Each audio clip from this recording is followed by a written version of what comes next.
Hi, it's Hannah with WTI. If you are like us and have a shortage of counter and cabinet space, you are looking for anything to make it look nice, organized, neat, and have a place for everything. So I am in love with this breadbox by Maison.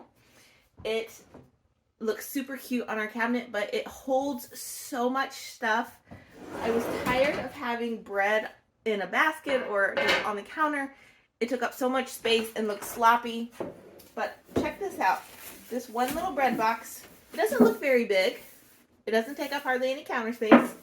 But check this out. It holds so much. You can fit like 3 whole loaves of bread and still have room to spare. The design on the front is so cute, and it is really well made. Like, it's really smooth and soft. The lid fits on really well. In here I have a thing of bagels. This is like 3/4 loaf of bread, a couple buns, and look at how much room I have left over. Like, it really is amazing. Cute little handles on the side. So if you are in need of a cute storage container in your kitchen, whether it's for bread or whatever else you have to keep storage that you want hidden but in a convenient place, this bread box by Maison has thoroughly thrilled me. It makes my counter look so much better, and that's my point of view.